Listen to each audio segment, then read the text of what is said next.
Innal hamdalillah nahmaduhu wa nasta'inuhu wa nastaghfiruh wa na'udzu billahi min shururi anfusina wa sayyiati a'malina. Man yahdihillahu fala mudilla lahu wa man yudlil fala hadiya lahu. Ashhadu an la ilaha illallah wahdahu la syarika lahu wa ashhadu anna Muhammadan 'abduhu wa rasuluh. Arsalahu bil haqqi basyiran baina yaday as-sa'ah. Man yuti'illaha ta'ala wa rasulahu faqad rasyada wa man ya'sihima fa innahu la yadurru illa nafsahu wa la yadurru Allah ta'ala syai'a. Allahumma salli wa sallim wa barik ala Muhammad wa ala ali Muhammad. Amma ba'd, fa ya ibadallah ittaqullaha haqqa tuqatih wa la tamutunna illa wa antum muslimun. Ma'asyiral muslimin, jamaah salat Jumat rahimakumullah. Marilah kita senantiasa berusaha untuk meningkatkan kualitas keimanan dan ketakwaan kita kepada Allah dengan melaksanakan perintah-perintahnya, meninggalkan larang-larangannya guna menggapai kebaikan hidup dunia sampai akhirat nanti. Ma'asyiral muslimin rahimakumullah, ada sebuah maqalah yang menjelaskan tentang bahayanya lidah ketika tidak dikendalikan dengan sebaik-baiknya, yaitu al-lisanu jirmuhu shaghir wa jurmuhu kabir. Yang artinya bahwa lidah itu bentuknya kecil, akan tetapi bahaya serta dosa yang ditimbulkannya amat sangat besar sekali. Gara-gara lidah, dua orang bisa bertengkar, berantem, bahkan saling membunuh. Dan gara-gara lidah bisa jadi dua negara berperang. Oleh karena itulah, maka Allah dan Rasul-Nya memerintahkan kepada kita untuk menjaga dan mengendalikan lidah kita dengan sebaik-baiknya. Di antaranya Allah Subhanahu wa taala berfirman dalam surah Qaf ayat 17 dan 18. A'udzubillahi minasyaitonir rajim. Id yatalaqqal mutalaqqiyani 'anil yamini wa 'anil shimali qa'id ma yalfidhu min qawlin illa ladaihi raqibun 'atid. Yang artinya, dan ingatlah ketika dua malaikat mencatat perbuatannya, yang satu duduk di sebelah kanan, yang satunya duduk di sebelah kiri. Tidak ada satu perkataan pun, melainkan ada malaikat pengawas yang siap untuk mencatatnya. Juga sabda Rasulullah sallallahu alaihi wasallam dalam sebuah hadisnya, "Man lam yada' qaula zur wal 'amala bihi falaysa lillahi hajatun fi an yada'a ta'amahu wa syarabahu." Yang artinya, barang siapa yang tidak bisa meninggalkan perkataan dusta dan melakukan kedustaan, maka Allah tidak butuh darinya untuk meninggalkan makan dan minumnya. Menurut Al-Imam As-Suyuti, qauluz zur adalah perkataan dusta, perkataan yang penuh dengan fitnah. Wal 'amal bihi, dan melakukan kedustaan artinya melakukan perbuatan-perbuatan yang keji dan tidak baik. Karena bisa dipastikan ketika orang itu berdusta, ketika orang itu suka membuat fitnah, maka dia akan melakukan perbuatan-perbuatan yang keji dan tidak baik.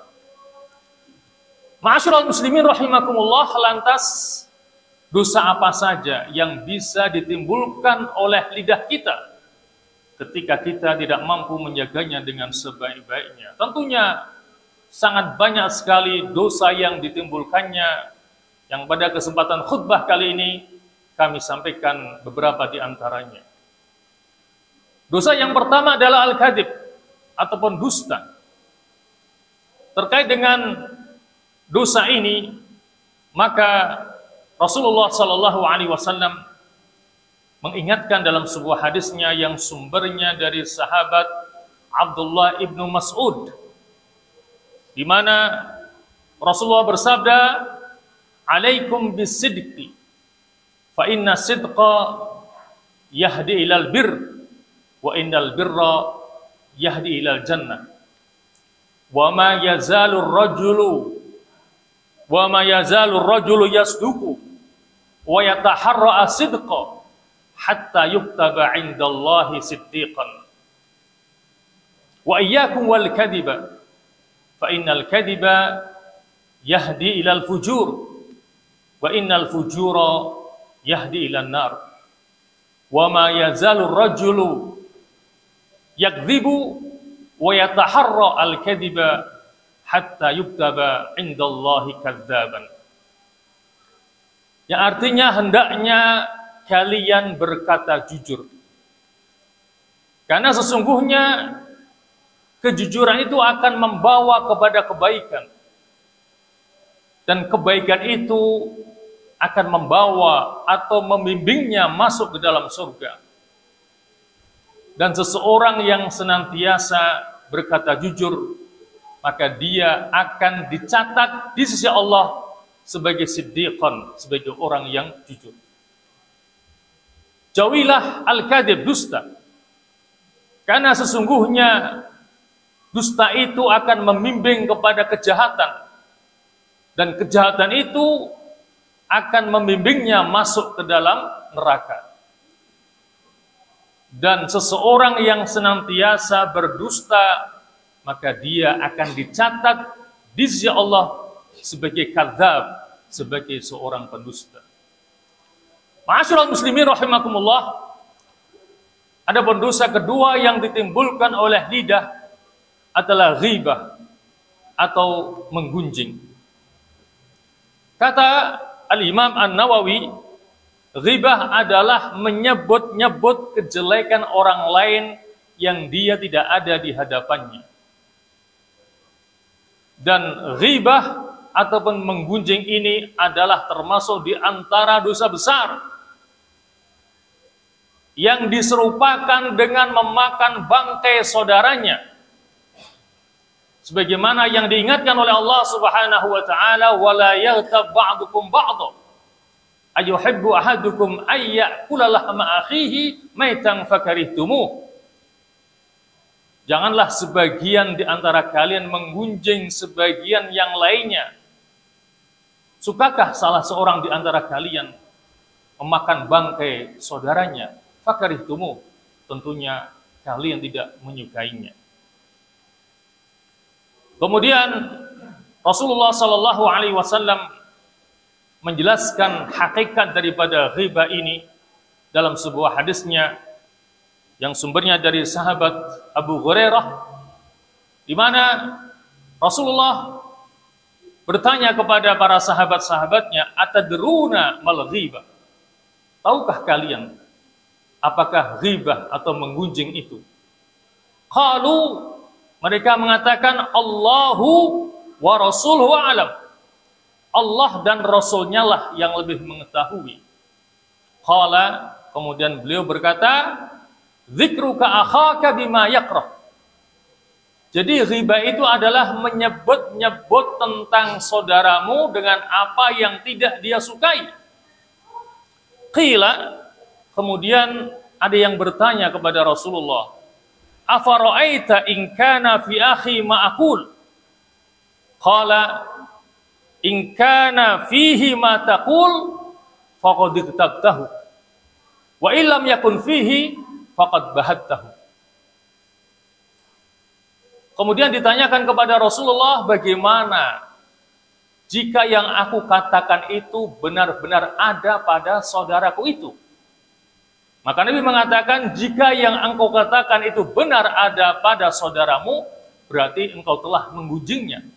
Dan apabila yang kamu katakan tidak ada pada saudaramu, maka berarti kamu telah memfitnahnya. Ma'asyiral muslimin rahimakumullah, dosa ketiga dikarenakan oleh lidah adalah an-namimah ataupun suka mengadu domba. Al-Imam An-Nawawi mengatakan bahwa namimah adalah menukil perkataan seseorang dengan tujuan untuk membuat kerugian ataupun kerusakan. Diriwayatkan dalam sebuah hadis Rasulullah sallallahu alaihi wasallam yang sumbernya dari Ibnu Abbas bahwa Rasulullah sallallahu alaihi wasallam pada suatu hari berjalan-jalan di salah satu sudut kota Madinah atau Makkah. Kemudian beliau mengatakan bahwa kedua orang yang ada dalam kuburan itu sedang disiksa oleh Allah Subhanahu wa taala. Yu'adzabani wa ma yu'adzabani fi kabir. Kedua mayit yang ada di kuburan itu sedang disiksa oleh Allah Subhanahu wa taala. Dan keduanya menganggap bahwa perkara itu bukanlah perkara yang besar. Padahal sebenarnya perkara itu adalah perkara yang besar. Wa kana ahaduhuma la yastatiru min baulihi wa kana al-akhar yamshi bin namimah. Sebabnya adalah salah satu di antara keduanya itu tidak menutup diri ketika buang air kecil. Sementara yang satunya yamshi bin namimah, suka mengadu domba. Ma'asyiral muslimin rahimakumullah, adapun dosa yang keempat adalah al-istihza.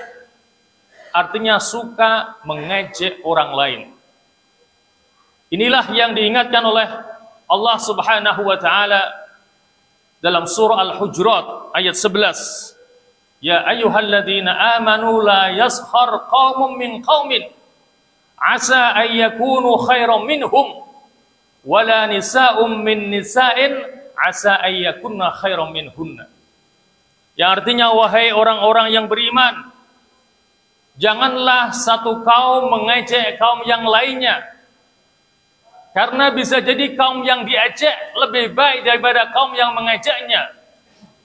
Tidak pula kaum wanita, hendaknya kaum wanita tidak mengejek kaum wanita yang lainnya, karena bisa jadi wanita yang diejek lebih baik daripada wanita yang mengejeknya. Dan seseorang yang mengejek orang lain itu didorong oleh kesombongan yang ada pada dirinya. Karena dia merasa punya kelebihan dalam banyak hal, sehingga dia suka merendahkan dan mengejek orang lain. Maka benarlah definisi tentang kesombongan yang diberikan oleh Rasulullah. Beliau mengatakan bahwa al-kibru batarul haq wa ghamtun nas. Yang dinamakan kesombongan itu adalah menolak kebenaran dan suka merendahkan orang lain. Ma'asyiral muslimin rahimakumullah, dosa kelima yang ditimbulkan oleh lisan adalah an-niyahah. Artinya meratapi orang yang sudah meninggal dunia.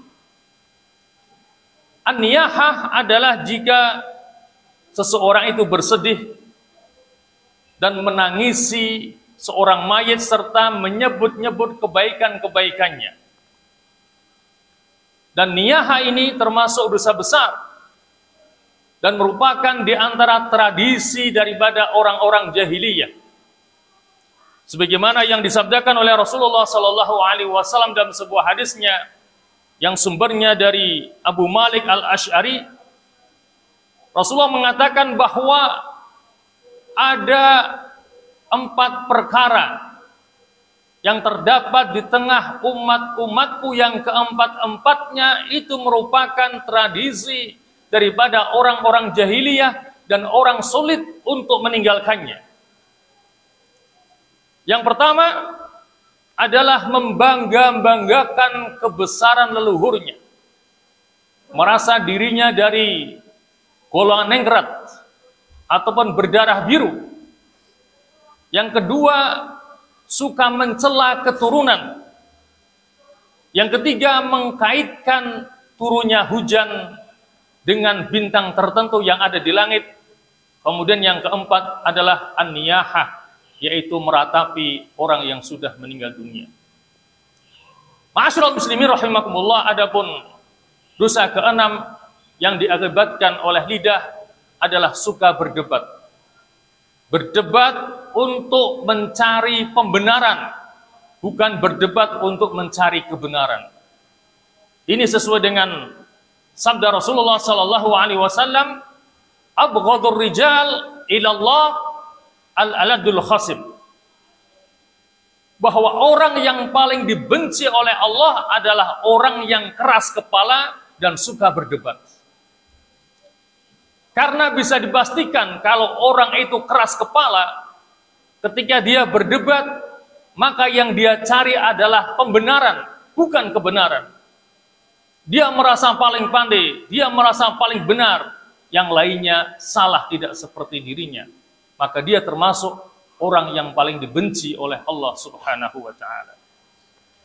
Adapun yang ketujuh, yang terakhir di antara dosa karena lidah adalah suka memuji-muji yang berlebih-lebihan.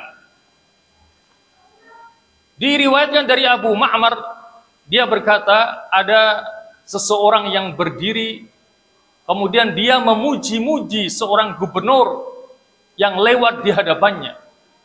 Akhirnya Miqdad ibnul Aswad menyiram wajahnya dengan pasir sambil mengatakan, amarona Rasulullah sallallahu alaihi wasallam an nahsiya fi wujuhil maddahina turab.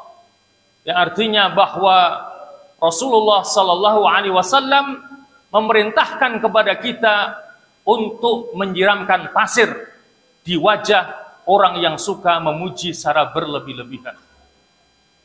Terkait dengan riwayat ini, maka Al-Imam An-Nawawi mengatakan ada sebagian ulama yang memaknai riwayat ini dengan apa adanya. Sehingga ketika ada orang-orang yang memuji mereka karena kesolehannya, karena ketaatannya, karena keluasan ilmunya, maka mereka akan menyiramkan pasir di wajah orang yang memuji-mujinya secara berlebih-lebihan itu. Sementara ada yang memaknai bahwa menyiramkan pasir di wajah berarti menolak dengan mentah-mentah pujian yang berlebih-lebihan itu. Bukan malah merasa bangga ketika dirinya dipuji secara berlebih-lebihan. Karena ketika orang dipuji berlebih-lebihan bisa menjadikan dia lupa daratan, kemudian sombong dan lain sebagainya, maka hendaknya dia tolak pujian yang berlebih-lebihan itu. Sementara ada juga yang mengatakan bahwa ketika engkau dipuji dengan berlebih-lebihan, maka hendaknya engkau sadar bahwa engkau diciptakan dari tanah. Maka hendaknya engkau tetap bersikap tawadhu dan jangan ujub dengan kelebihan yang Anda miliki. Itulah diantara makna yang terkandung dari riwayat di atas tadi, yaitu menyiramkan pasir di wajah orang yang suka memuji secara berlebih-lebihan. Ma'asyiral muslimin rahimakumullah, lantas bagaimana agar kita bisa selamat dari dosa yang ditimbulkan oleh lidah kita ini? Maka yang pertama adalah dengan bertaubat kepada Allah Subhanahu wa ta'ala. Dengan cara pertama menyesal atas perbuatan-perbuatan dosa yang kita lakukan yang diakibatkan oleh lidah kita. Yang kedua, berhenti dari perbuatan dosa itu. Yang ketiga, berusaha untuk tidak mengulang lagi perbuatan dosa itu. Dan yang keempat adalah minta dihalalkan dari orang yang sudah kita zalimi lewat lidah kita itu. Kemudian yang kedua adalah meyakini akan besarnya dosa yang ditimbulkan oleh lidah kita. Kemudian yang ketiga adalah meyakini bahwa kezaliman yang diakibatkan oleh lidah kita itu bisa menyebabkan kita di akhirat menjadi orang yang bangkrut. Mengapa? Karena kebaikan-kebaikan kita akan diambil, kemudian Allah berikan kepada orang-orang yang kita zalimi lewat lidah kita. Sementara dosa orang itu akan diberikan kepada kita, sehingga kita menjadi orang yang bangkrut di akhirat nanti. Dan yang keempat adalah menghindari majlis-majlis atau tempat-tempat yang di dalamnya banyak dosa-dosa yang ditimbulkan oleh lidah yang tidak terkendali dengan sebaik-baiknya, seperti menggunjing, memfitnah, mencela, mengadu domba, dan lain sebagainya. Ma'asyiral muslimin rahimakumullah, itulah cara yang bisa kita lakukan agar kita selamat dari dosa yang ditimbulkan oleh lidah yang tidak terjaga dengan sebaik-baiknya. Akhirnya, marilah kita mohon kepada Allah, semoga Allah memberikan kekuatan kepada kita agar kita mampu menjaga, mengendalikan lidah kita dengan sebaik-baiknya. Dan berikutnya, semoga Allah memberikan kekuatan kita agar kita terhindar dari dosa-dosa yang ditimbulkan oleh lidah kita pada khususnya dan oleh organ tubuh yang lainnya. Amin amin ya mujibas sa'ilin. Aqulu qouli hadza wa astaghfirullahal azim li wa lakum wa lisairil muslimin wal muslimat wal mu'minin wal mu'minat fastaghfiruh innahu huwal ghafurur rahim.